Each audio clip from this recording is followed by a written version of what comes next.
É a terceira carta daquelas 7 cartas às 7 igrejas do Apocalipse. Como eu expliquei, eram igrejas reais daqueles dias, era a igreja que existia, e foi enviada uma carta para cada igreja. Mas aquilo que foi dito ali não foi dito apenas para as igrejas daquela localidade. Nós vemos que no final da carta o Senhor diz assim: aquele quem tem ouvidos, ouça o que o Espírito diz às igrejas. Então aquilo que foi dito para aquelas igrejas, 7 igrejas da Ásia, também serve para nós em nossos dias. E hoje eu quero trabalhar a terceira carta, a carta à igreja de Pérgamo. Versículo 12 do capítulo 2 diz assim: ao anjo da igreja em Pérgamo escreve: estas coisas diz aquele que tem a espada afiada de 2 gumes. Conheço o lugar em que habitas, onde está o trono de Satanás, e que conservas o meu nome, e não negastes a minha fé, ainda nos dias de Antipas, minha testemunha, meu fiel, o qual foi morto entre vós, onde Satanás habita. Tenho, todavia, contra ti algumas coisas, pois que tens aí os que sustentam a doutrina de Balaão, o qual ensinava Balaque a armar ciladas diante dos filhos de Israel, para comerem coisas sacrificadas a ídolos e praticarem a prostituição. Outro sim, também tu tens o que da mesma forma sustentam a doutrina dos nicolaítas. Portanto, arrependa-te, e senão eu venho a ti sem demora, e contra eles pelejarei com a espada da minha boca. Quem tem ouvidos, ouça o que o Espírito diz às igrejas. Ao vencedor, dar-lhe-ei do maná escondido, bem como lhe darei uma pedrinha branca, e sobre essa pedrinha é escrito um nome novo, o qual ninguém conhece, exceto aquele que o recebe. Fecha os olhos por um instante. Pai, graças nós te damos nessa noite, ó Deus, porque Tu és um Deus poderoso, Tu és um Deus santo, Pai. Nós suplicamos a Ti que nessa noite o Senhor fale ao nosso coração, o Senhor fale às nossas vidas, o Senhor fale conosco, Pai, a fim de que possamos crescer na graça, no conhecimento, a fim de que possamos crescer no nosso relacionamento contigo, ó Deus, em nome de Jesus. Amém. Bom, irmãos, eu fiquei pensando, quem nunca fez alguma coisa que achou que não ia ser descoberto e foi? Sabe aquela arte, naquele tempo de escola, aquela aula que você matou e você falou: olha, dessa vez ninguém vai saber, e de alguma forma seus pais ficam sabendo. Quero falar para vocês que eu nunca dei sorte nessas coisas. E eu estava me recordando que certa vez eu combinei com um amigo meu que nós íamos matar a aula para ir numa locadora. Lembra quando tinha locadora de videogame, que os meninos ficavam jogando? Hoje não tem mais isso, tudo jogo em celular, em tudo quanto é lugar. E aí nós matamos a aula naquele dia e ficamos o horário, o período inteiro da aula ali, naquela locadora. Depois fomos para casa e ainda chegamos cansados em casa, como se tivesse estudado muito. E fizemos tudo conforme a gente achou que ia dar certo. Minha mãe nunca ia descobrir, cheguei na hora certinha, saí na hora exata para ir para aquele local. E sabe o que aconteceu no outro dia, irmãos? No outro dia deu 5 minutos na minha mãe e ela resolveu ir na escola ver como é que estava eu na sala, se eu estava se comportando, como é que estava o meu estudo. E chegando lá, ela perguntou: como é que está o Flávio aí na escola? Não, está indo bem, está se comportando, só faltou ontem. E aí ela chegou na minha casa e falou: Flávio, onde é que você estava ontem? Na escola? E aí vocês já sabem, né, irmãos? Achei que tinha feito tudo direitinho, mas a minha mãe ficou sabendo aquilo que eu havia feito. Aqui nessa carta da igreja a Pérgamo, Deus mostra que Ele é conhecedor de todas as coisas. Ele mostra que Ele sabe aquilo que nós fazemos diante de todas as pessoas, aquilo que nós fazemos longe dos olhos das pessoas, aquilo que nós fazemos no nosso quarto, ou aquilo que nós fazemos em qualquer lugar. A Bíblia começa assim: ao anjo da igreja em Pérgamo escreve: estas coisas diz aquele que tem a espada afiada de 2 gumes. Conheço o lugar em que habitas, onde está o trono de Satanás, e conservas o meu nome, e não negaste a minha fé ainda nos dias de Antipas. Ele começa dizendo à igreja que era o próprio Cristo, aquele que tem a espada afiada de 2 gumes na sua boca, é que estava falando com aquela igreja. Não era qualquer pessoa, era o próprio Cristo, o Filho do Deus vivo, o Deus Filho encarnado que havia morto, ressuscitado e agora ressurreto. Ele estava falando com a igreja de Pérgamo. Ele estava mostrando que Ele é Deus. Ele estava mostrando que Ele conhece todas as coisas. Ele estava mostrando e se dirigindo à igreja para orientar aquela igreja de Pérgamo. Quando Deus se dirige a nós por meio da sua palavra, por meio da pregação, Deus, Ele sempre vai nos orientar a maneira que nós devemos nos comportar. Ele sempre vai nos orientar acerca daquilo que nós devemos fazer para obedecê-lo. Cristo se dirigiu àquela igreja para mostrar para aquela igreja que Ele tem o conhecimento de todas as coisas. Ora, um dos atributos de Deus é a onisciência. Outro atributo é a onipresença. Deus, Ele se encontra aqui na igreja agora, onipresença. Ele está em várias igrejas nesse momento, porque Ele pode estar em todos os lugares ao mesmo tempo. Da mesma forma que Deus se encontra nos lugares que nós nos encontramos sozinhos, quando nós achamos que ninguém está vendo alguma coisa, quando nós fazemos coisas que nós achamos que só nós estamos vendo aquilo que nós estamos fazendo, mas esse Deus, esse Cristo, Ele é onisciente, Ele é onipresente, o Deus Pai, nosso Deus, Ele está em todos os lugares, em todos os cantos. O salmista vai dizer: se suba aos céus, ali tu estarás. Se desça ao mais profundo abismo, ali o Senhor estará. Ou seja, aonde quer que Ele fosse, Deus estaria presente. Cristo, esse Cristo que conhece todas as coisas, Ele se dirige à igreja de Pérgamo. Cristo, Ele fala com o seu povo. Cristo, Ele fala com cada pessoa que o busca e orienta cada filho seu. Esse Cristo que tem a espada afiada de 2 gumes, que tem a palavra, que tem a verdade, esse Cristo que se dirige àquela igreja, Ele demonstra que conhece o lugar em que aquela igreja habita. Ele mostra que Ele tem conhecimento da localidade de cada igreja. Ele tem conhecimento dos desafios de cada igreja e Ele tem conhecimento da fidelidade de cada igreja. Falando em igreja num campo amplo, que é a junção dos crentes salvos em Cristo. Deus, Ele tem o conhecimento de todas estas coisas, assim como Ele tem o conhecimento na particularidade de cada um. O salmista vai dizer: antes mesmo da palavra me chegar à boca, tu sabes o que eu iria dizer. Ele fala: olha, eu conheço o lugar que habitas, eu conheço o lugar que essa igreja está plantada, eu conheço aonde essa igreja se encontra. Eu conheço, Fernando, o dia a dia seu no trabalho. Eu conheço, Robenilson, as suas noites na sua casa. Eu conheço, Jonathan, o seu dia a dia dentro do seu quarto. Eu conheço, ele está falando para a igreja: olha, eu conheço aonde vocês estão, e eu sei da fidelidade de vocês. Eu sei, igreja de Pérgamo, aonde é que vocês estão plantados. Vocês não estão em qualquer lugar. Vocês estão no lugar conhecido como o lugar que está o trono de Satanás. O lugar onde está o trono de Satanás. O que isso diz para nós? Paulo, ele está dizendo, João aqui escrevendo a carta a essa igreja, ele está falando para a igreja que Cristo sabe aonde o lugar que aquela igreja se encontrava. E aqui, nesse caso aqui onde habita o trono de Satanás, onde está o trono de Satanás, está fazendo uma referência a uma prática que aquela cidade tinha de cultuar ao imperador. Ele está falando: eu sei que vocês estão numa cidade onde há um culto muito forte ao imperador.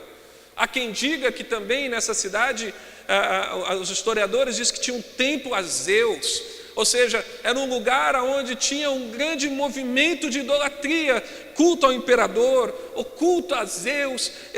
Cristo está falando: eu sei a localidade que vocês se encontram, no lugar idólatra, no lugar onde as pessoas não querem saber de Deus, no lugar onde as pessoas rejeitam o evangelho, um lugar onde as pessoas adoram alguém que não deveriam ser adorado.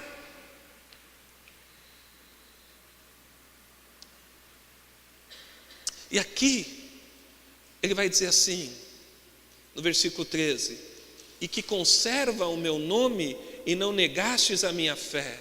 E aí eu posso extrair desse texto, e fica claro para mim e para você, que a localidade em que nós vivemos não pode afetar quem nós somos. O homem não é produto do meio que ele vive, igual alguns afirmam. O homem, ele pode muito bem estar num lugar difícil, mas permanecer fiel ao Senhor, se o Senhor for a força dele. Cristo fala para aquela igreja, Cristo fala: olha, vocês estão num lugar terrível, mas vocês têm defendido o meu nome, vocês têm mantido o testemunho, vocês têm permanecido fiéis, vocês têm atitudes que demonstram fidelidade a Deus, vocês possuem características de filhos de Deus. Eu sei que você que está aqui nessa noite também possui características. Eu sei que você é um cristão genuíno. Deus tem falado com você por meio da palavra e você tem procurado obedecê-lo. Pelo menos é isso que eu penso e que eu acredito e quero que seja verdade na sua vida. Mas acontece que muitos escolhem ser um cristão como um camaleão, que no momento que se encontra na igreja do Senhor é um crente fiel a Deus, mas no momento que está num outro grupo de pessoas, são pessoas que se adaptam ao ambiente que se encontra. Se eu estou na igreja, eu sou um cristão. Se eu estou numa festa, eu sou como qualquer um daquela festa. Se eu estou num lugar profano, eu chego a profanar. Se eu estou num lugar onde está contando piadinha sobre Deus, eu dou risada. Se eu estou em algum outro lugar, um outro tipo de ambiente que é diferente, o ambiente que eu vivo ou que eu deveria estar, eu me adapto a qualquer ambiente. Nós não podemos nos adaptarmos aos ambientes, nós precisamos permanecer fiel a Deus. Eu sei que com a nossa força é difícil, mas nós precisamos confiar no poder de Deus agindo nas nossas fraquezas, agindo em nós. Aquela igreja, diante de todo esse parâmetro de uma cidade idólatra, ela estava se mantendo fiel a Deus, ela estava permanecendo. Era uma cidade terrível, irmãos, era uma cidade idólatra. Você já morou numa cidade com muita idolatria?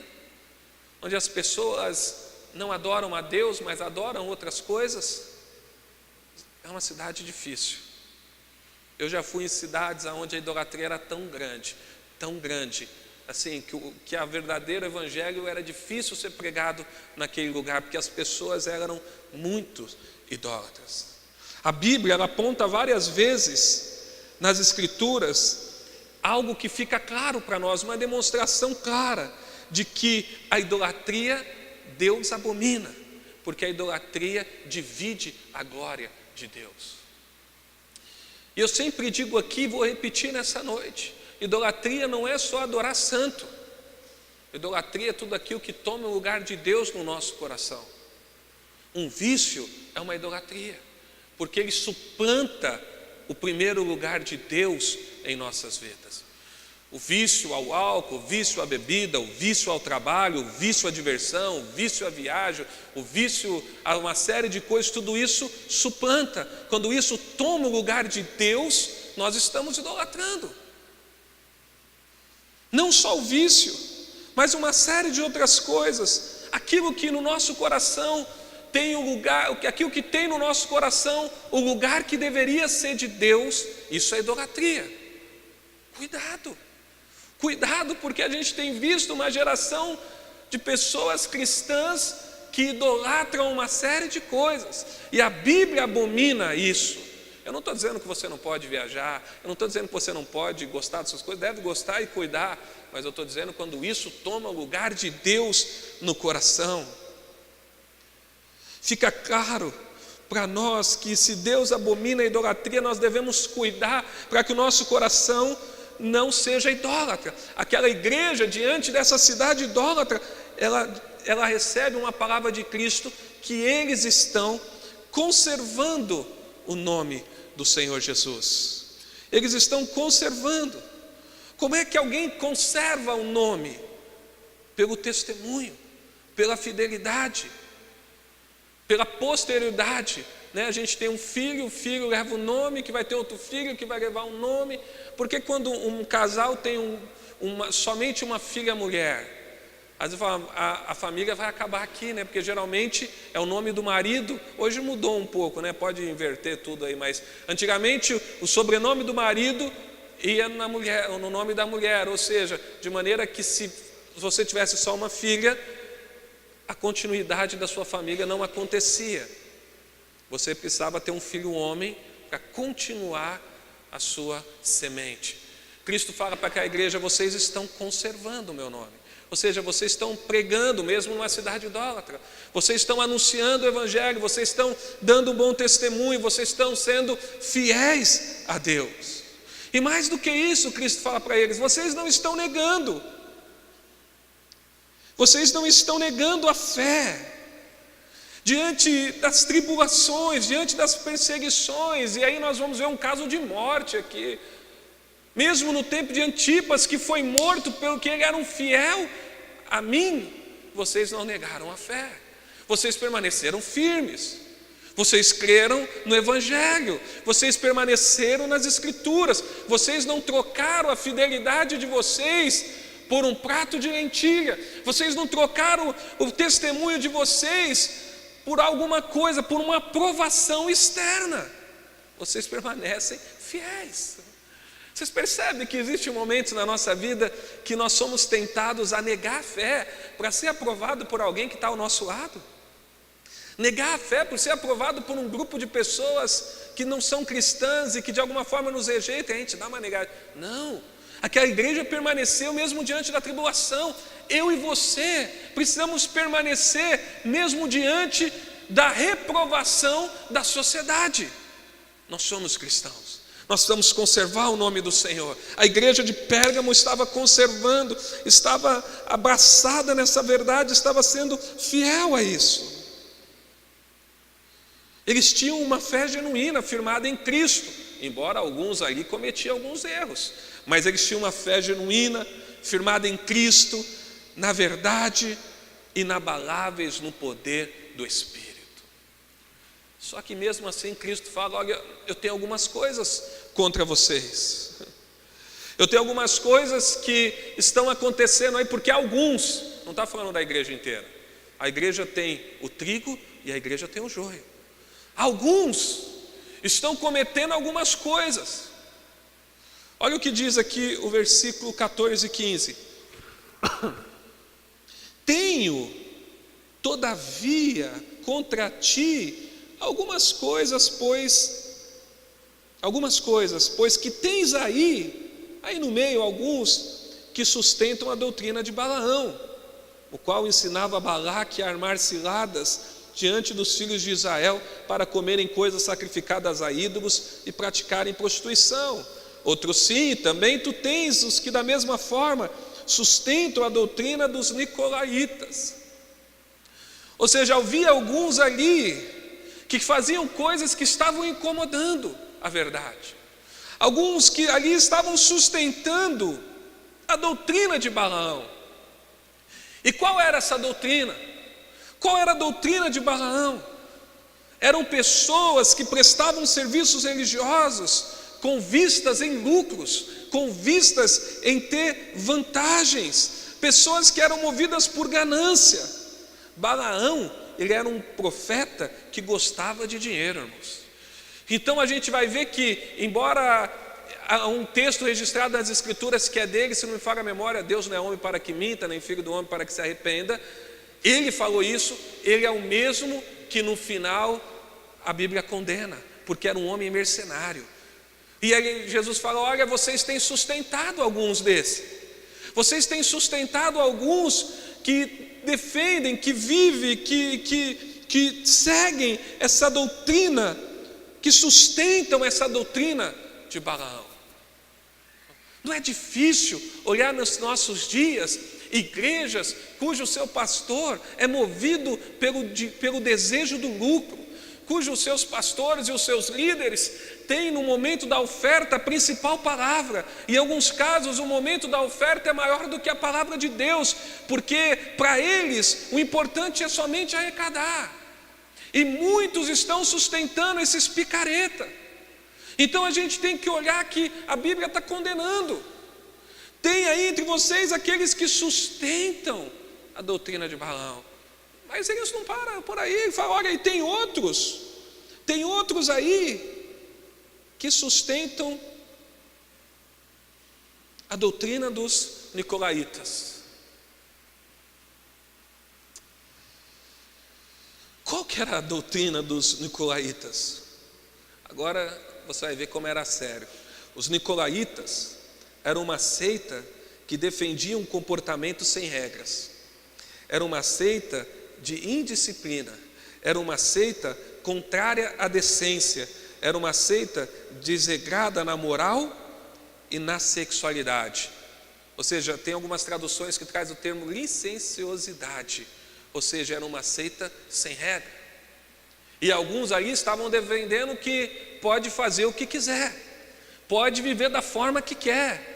Você não precisa de regra, você precisa viver da maneira que você quer. Moralmente você pode ser desregrado, sexualmente você pode ser desregrado, você pode ser uma pessoa indisciplinada, você pode ser contrário à decência.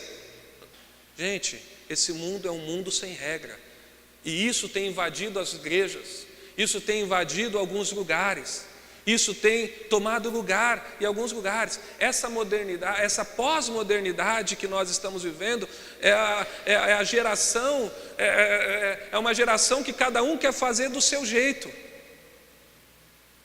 É uma geração que cada um quer fazer do seu jeito. Quem quiser viver assim, amém. A Bíblia vai dizer que o próprio Cristo vai enfrentar esses que não obedecem às Escrituras com a sua boca, com a espada que está na sua boca. Quem está em Cristo já está salvo. Quem não tem Cristo já está condenado. Quem condena? A palavra. Quem testemunha contra nós, irmãos? Quem testemunha contra nós? A palavra. Esse sermão nessa noite pode testemunhar contra você naquele dia, pode testemunhar contra mim naquele dia, porque nós estamos ouvindo a palavra. Cristo vai falar assim, olha, tem entre vocês alguns que estão defendendo essa licenciosidade, alguns que estão defendendo essa doutrina. E há uma outra linha também que diz que essa doutrina dos nicolaítas se tratava de um grupo que promovia uma hierarquia eclesiástica além do que deveria ser. Ou seja, a gente vê que havia pessoas que estavam ali. Mas a gente tem que entender, irmãos, que mesmo diante de todas estas coisas, se o Senhor fala ao nosso coração, nós temos a oportunidade de mudar o nosso comportamento. Se você se encontra aqui hoje é porque Deus ama você. Deus está te chamando, Deus está falando com você, Deus está mostrando que é tempo de arrependimento. Olha o versículo 16, diz assim, portanto, arrependa-te, e se não venho a ti sem demora, e contra eles pelejarei com a espada da minha boca. Presta atenção que ele começa essa carta dizendo que ele é aquele que tem a espada de 2 gumes na sua boca. Agora no versículo 16 ele está falando, olha, se arrependa, porque senão eu vou vir contra ti, e eu vou vir contra ti com a espada que está na minha boca, com a espada afiada, a espada de 2 gumes. Eu vou vir contra você, eu vou te condenar. Arrependa-te, volte atrás em conceitos que estão longe da palavra de Deus. Irmãos, eu sempre defendo aqui, nós vamos errar, nós vamos pecar, nós vamos cometer vários erros, nós vamos fazer coisas que nós vamos duvidar depois, como é que eu fui capaz de tal ação assim? Mas nós sempre vamos ter oportunidade de se arrepender diante de Deus. Se nós somos um cristão genuíno, verdadeiro, nós vamos nos arrepender. Se porventura você está aqui nessa noite, você já é cristão e você tem abraçado alguns conceitos fora da palavra, se arrependa. Se você ainda não é um cristão genuinamente falando, eis a oportunidade nessa noite de fazer um compromisso com o Senhor. Arrependa-te, volte atrás em conceitos que se encontram longe da palavra de Deus. Sabe por que a família é tão atacada? Sabe por que nossos valores cristãos têm sido tão atacados? Porque um sujeito escreveu que para suplantar uma religião com costumes judaicos, entre aspas, porque veio do judaísmo, a gente não tem costume judaico, mas que vem, uma religião cristã, precisa atacar a raiz. Eles estão nos atacando na raiz, para plantar um novo costume, uma nova tendência. Eu não sou contra a pessoa, ela pode viver do jeito que ela quiser fora da igreja. Só não posso aceitar que a gente tenha que engolir isso sem ao menos se posicionar. Nós precisamos nos posicionar. Então, se há conceitos que estão longe da palavra de Deus, é tempo de nos arrependermos. Porque senão o próprio Cristo vai pelejar e vai condenar os que praticam tais coisas. Quando Cristo morreu na cruz, Ele morreu por aqueles que são deles, aqueles que crêem no Evangelho. E aqueles que creem no Evangelho estão seguros na salvação. Mas aqueles que estão fora do Evangelho, aqueles que não creram no Filho, aqueles que não são cristãos genuinamente falando, esses vão enfrentar a ira de Deus. E quem vai condená-los? As Escrituras, as leis de Deus que não são cumpridas, as mesmas leis que eu e você não conseguimos cumprir. A diferença é que eu e você estamos seguros em Cristo, mas aquele que não está em Cristo não está seguro.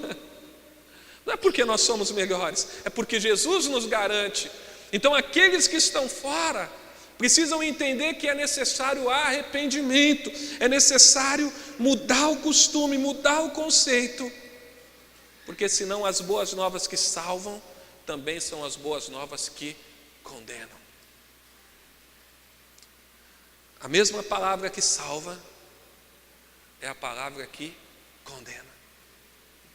A mesma palavra que fala: vinde a mim todos vós que estáis cansados e sobrecarregados, que eu vos aliviarei, é a palavra que diz que aqueles que não se arrepender, o próprio Cristo vai pelejar contra eles. Não brinque com o Evangelho.